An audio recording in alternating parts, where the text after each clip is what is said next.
Glenn Maxwell और Marcus Stoinis के fit करने के चक्कर में शशांक सिंह को 7-8 नंबर पर बल्लेबाजी करने आना पड़ा। मतलब जब महेंद्र सिंह धोनी आए तब कुछ 68 रन चाहिए थे, लेकिन कितने गेंदों पे? 30 गेंदों पे। फिर एक टाइम आया कितने गेंदों पे 64 रन चाहिए? 16 गेंदों पे, 18 गेंदों पे। आपके पास शशांक सिंह जैसा बल्लेबाज मौजूद है, लेकिन वो कितने नंबर पे रहा है? 7 नंबर पे, 6 नंबर पे।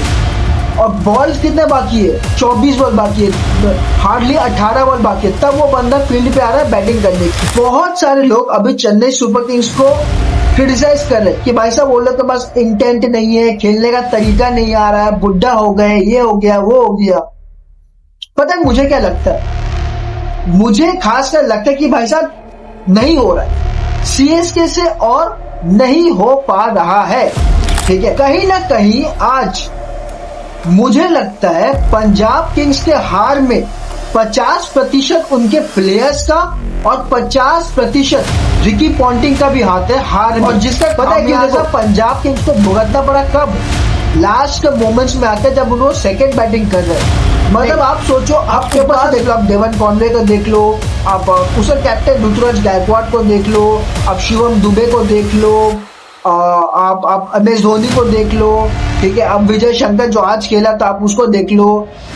चेन्नई सुपर किंग्स के बाद कोई ऐसा बल्लेबाज है नहीं कि भाई साहब एकदम नंबर 1 बॉल से वो मारने जाएगा। नहीं, हर कोई चेन्नई सुपर किंग्स के टीम में ऐसा बल्लेबाज है कि भाई साहब कम से कम 6-7 बॉल तो वो लेगा ही अपने आप को सेट करने के लिए। और T20 में भाई साहब 6-7 बॉल्स काफी होते हैं, बहुत ज्यादा हो जाते हैं 6-7 बॉल। ठीक है, आप जब 11वें ओवर में, 12वें ओवर में, 10वें ओवर में बल्लेबाजी करने आते हो, आपको पता नहीं चलता कि भाई साहब भाई यही है कि 2-3 बॉल ग्लेन मैक्सवेल और मार्कस स्टोइनिस को फिट करने के चक्कर में प्लेइंग 11 में शशांक सिंह का बलि चढ़ा दिया। में शशांक सिंह है और वो आ रहा है नंबर 8 पे बल्लेबाजी करने, नंबर 7 पे बल्लेबाजी करने। कोई सेंस नहीं बनता है। मतलब इससे बड़ा ज्यादती क्या ही हो सकता है? मतलब आप देखोगे कोलकाता का जो मैनेजमेंट है, ठीक है, लास्ट मैच में हम लोग जीत तो गए, कोलकाता नाइट राइडर्स जीत तो गई थी, लेकिन कहीं ना कहीं टीम मैनेजमेंट का इतना बड़ा ब्लंडर था कि ऑन्ड्रे रसेल आपके पास मौजूद है और वो कितने बॉल खेलते हैं टोटल में? 3 बॉल। मतलब ये तो बात वैसा नहीं कि भाई साहब आपके पास शमशेर है, तलवार है बहुत ही लंबा चौड़ा, लेकिन आप उसको मैदान में घुसा के रखते हो, तो ये फायदा क्या है? और रहा दूसरा बात जो कि पहले मैच में था, ठीक है, अब उनका कोच खुद बोल चुका है कि भाई साहब हमें हमारे मतलब का पिच नहीं मिल रहा है, हमारे होम ग्राउंड में जो पिचेस है वो कुछ अलग ही हिसाब से खेल रहे हैं, वो बाहरी टीम को ज्यादा फेवर कर रहे हैं बजाय हमें। ठीक है, और उनके पास जो बैटर्स भी है ना, वो कोई ऐसे एकदम से एक्सप्लोसिव बैटर्स नहीं है कि भाई साहब नंबर 1 बॉल से वो उठा के खेलेंगे। नहीं, मैं जो आप 3-4 बॉल डिफेंड कर रहा हूँ एक ओवर में, सिंगल नहीं लेकर आ रहा हूँ, बड़े शॉट्स नहीं मार रहा हूँ, ये मुझे बाद में जाके तकलीफ देगी। और यही हुआ आज के मैच में चेन्नई सुपर किंग्स के साथ। कहीं ना कहीं देखो, ये टीम्स को सोचना पड़ेगा, अगर तुम फॉरेन कोचेस लाते हो ना, तो भाई साहब वो कहीं ना कहीं इंडियन प्लेयर्स के साथ कॉम्प्रोमाइज करके वो अपने टीम के प्लेयर को सेटिंग करके खिलाना चाहेंगे ही चाहेंगे। हमने बहुत सारी टीमों के साथ देखा है। आप लोग में से कितने लोग अग्री करते हैं और नहीं करते हैं, कमेंट सेक्शन में जरूर बताना। ये बात कि टीम मैनेजमेंट का बहुत ही बड़ा हाथ रहता है एक प्लेयर को बनाने में और एक प्लेयर को नीचे गिराने में। ये बहुत ही बड़ा कंट्रोवर्शियल स्टेटमेंट है और आप में से कितने जन अग्री करते हैं और नहीं करते हैं, कमेंट सेक्शन में जरूर बताना। अब मैं ये बात क्यों कर रहा हूँ, मैं ये बात क्यों बोल रहा हूँ? देखो, सेकेंड मैच में, आज जो दिन का जो सेकेंड मैच था, Punjab Kings versus Rajasthan Royals, ठीक है। अब अगर देखो राजस्थान रॉयल्स को आप देखा, उन्होंने जीत लिया 50 रन से जीता।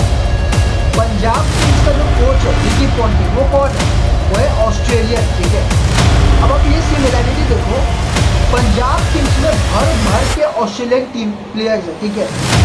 ग्लेन मैक्सवेल हो गया, मार्कस स्टोइनिस हो गया, ठीक है, फिर आपका एक और बंदा भी है, वो भी हो गया। कहीं ना कहीं आज मुझे लगता है पंजाब किंग्स के हार में 50% उनके प्लेयर्स का और 50% रिकी पॉन्टिंग का भी हाथ है हार में। पता है क्यों? देखो, ग्लेन मैक्सवेल और मार्कस स्टोइनिस के फिट करने के चक्कर में शशांक सिंह को 7-8 नंबर पर बल्लेबाजी करने आना पड़ा, और जिसका खामियाजा पंजाब किंग्स को भुगतना पड़ा। कब? लास्ट के मोमेंट्स में आके, जब उन्होंने सेकंड बैटिंग कर रहे हैं। मतलब आप सोचो, आपके पास शशांक सिंह जैसा बल्लेबाज मौजूद है, लेकिन वो कितने नंबर पे रहा है? 7 नंबर पे, 6 नंबर पे, और बॉल कितने बाकी है? 24 बॉल बाकी है, हार्डली 18 बॉल बाकी है, तब वो बंदा फील्ड पे आ रहा है बैटिंग करने के लिए। कहीं ना कहीं देखो, ये टीम्स को सोचना पड़ेगा। अगर तुम फॉरेन कोचेज लाते हो ना, तो भाई साहब वो कहीं ना कहीं इंडियन प्लेयर्स के साथ कॉम्प्रोमाइज करके वो अपने टीम के प्लेयर को सेटिंग करके खिलाना चाहेंगे ही चाहेंगे। हमने बहुत सारी टीमों के साथ देखा है, ठीक है, हमने बहुत सारी टीमों के साथ देखा है।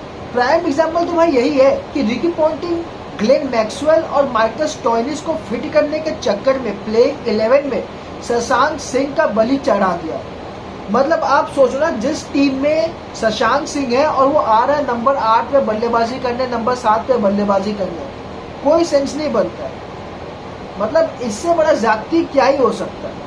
मतलब आप देखोगे कोलकाता का जो मैनेजमेंट है, ठीक है, लास्ट मैच में हम लोग जीत तो गए, कोलकाता नाइट राइडर्स जीत तो गई थी, लेकिन कहीं ना कहीं टीम मैनेजमेंट का इतना बड़ा ब्लंडर था कि ऑन्ड्रे रसल आपके पास मौजूद है, और वो कितने बॉल खेलते हैं टोटल में?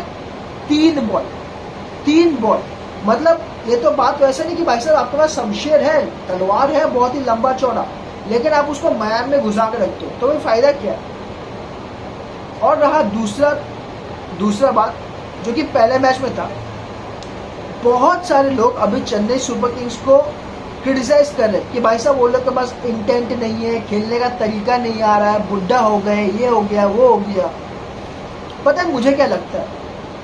मुझे खासकर लगता है कि भाई साहब नहीं हो रहा है, सीएसके से और नहीं हो पा रहा है, ठीक है। अब उनका कोच खुद बोल चुका है कि भाई साहब हमें हमारे मतलब का पिच नहीं मिल रहा है, हमारे होम ग्राउंड में जो पिचेस है वो कुछ अलग ही हिसाब से खेल रहे हैं, वो बाहरी टीम को ज़्यादा फेवर कर रहे हैं बजाय हमें, ठीक है। और उनके पास जो बैटर्स भी है ना, वो कोई ऐसे एकदम से एक्सप्लोसिव बैटर्स नहीं है कि भाई साहब नंबर 1 बॉल से वो उठा के खेलेंगे, नहीं। आप ऊपर से देख लो, आप डेवन कॉनवे को देख लो, आप उसका कैप्टन ऋतुराज गायकवाड़ को देख लो, आप शिवम दुबे को देख लो, आप MS धोनी को देख लो, ठीक है, अब विजय शंकर जो आज खेला था आप उसको देख लो। चेन्नई सुपर किंग्स के बाद कोई ऐसा बल्लेबाज है नहीं कि भाई साहब एकदम नंबर 1 बॉल से वो मारने जाएगा, नहीं। हर कोई चेन्नई सुपर किंग्स के टीम में ऐसा बल्लेबाज है कि भाई साहब कम से कम 6-7 बॉल तो वो ले गए अपने आप को सेट करने के लिए। और T20 में भाई साहब 6-7 बॉल्स काफ़ी होते हैं, बहुत ज़्यादा हो जाते हैं 6-7 बॉल, ठीक है। आप जब 11वें ओवर में, 12वें ओवर में, 10वें ओवर में बल्लेबाजी करने आते हो, आपको पता नहीं चलता कि भाई साहब मैं जो ये 2-3 बॉल, 3-4 बॉल डिफेंड कर रहा हूँ एक ओवर में, सिंगल नहीं लेकर आ रहा हूँ, बड़े शॉट्स नहीं मार रहा हूँ, ये मुझे बाद में जाके तकलीफ देंगे। और यही हुआ आज के मैच में चेन्नई सुपर किंग्स के साथ। मतलब जब महेंद्र सिंह धोनी आए तब कुछ 68 रन चाहिए थे, लेकिन कितने गेंदों पे? 30 गेंदों पे। फिर एक टाइम आया कितने गेंदों पे 64 रन चाहिए? 16 गेंदों पे, 18 गेंदों पे। तो भाई साहब इंटेंट नहीं है, ये नहीं है, वो नहीं है, काफ़ी बातें हो गई। लेकिन मैं यहाँ पे ये नहीं बोलूँ कि भाई साहब इंटेंट नहीं है। इंटेंट तो भाई साहब जीतने के लिए खेलते हैं, हर एक टीम जीतने के लिए खेलता है, ठीक है। लेकिन अब हो नहीं रहा है, बिल्कुल हो नहीं रहा है, ठीक है। अब आप हम लोग ये बोल सकते हैं कि भाई साहब उनको पिच उनके हिसाब से नहीं मिल रहा है या जो भी इशू है, लेकिन सच बात है इनका बल्लेबाजी से अब हो नहीं रहा है, ठीक है। मतलब एक टाइम ऐसा था कि भाई साहब लग रहा था कि चेन्नई सुपर किंग्स से मैच जीत सकती है। जिस तरीके से चेन्नई सुपर किंग्स के गेंदबाजों ने बॉलिंग किया था, एकदम टर्न ग्रिप के साथ, लग रहा था कि राजस्थान रॉयल्स को चेन्नई सुपर किंग्स को 170-60 में रोक देंगे। लेकिन फिर जो पारी खेला ना, जो पारी राजस्थान के साथ होने मैच, किसका था मैच? चेन्नई वो किसका मैच?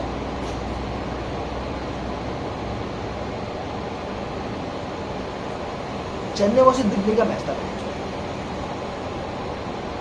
एक टाइम पे तो लग ही रहा था कि भाई साहब Chennai super Kings Delhi Capitals को 160-70 में रोक देगी, और वैसे ही हुआ। लेकिन फिर जब बल्लेबाजी आया कोई कोई मतलब वो स्पार्क नहीं दिखा। एटलीस्ट कोलकाता नाइट राइडर्स में वो स्पार्क है, ठीक है, वो अभी भी वो फाइटिंग एटीट्यूड है, लेकिन चेन्नई सुपर किंग्स में अब वो शायद बात नहीं रही, ठीक है। मैं बड़े बोल नहीं बोलना चाहूँगा क्योंकि ट्यूसडे को हमारा मैच है, लेकिन भाई साहब जो सच है वो सच है, ठीक है, वो सबको दिख रहा है। मेरे बगल में एक जन रहता है, वो चेन्नई सुपर किंग्स का फैन है, वो मेरे को बोलता है कि प्लेयर्स मार नहीं पा रहे। मैंने भी उसे वही बोला कि भाई ठीक है, तुम्हारे प्लेयर्स मार नहीं पा रहे वो तो एक बात है, लेकिन उनसे हो ही नहीं रहा है, ठीक है। होता है ना बच्चे एक एक सब्जेक्ट में वो जितना भी पढ़ ले वो होता ही नहीं है उन लोग से, ठीक है। कोई कोई बच्चा मैथ्स में हमेशा ही फेल करता रहता है। फेल तो कोई भी नहीं करना चाहता, लेकिन वो हमेशा होता है क्योंकि उसको समझ में नहीं आता वो चल क्या रहा है उस सब्जेक्ट में, ठीक है। तो भाई साहब ये तो था मेरा ये दोनों मैच का क्या बोलते हैं उसको, एनालिसिस।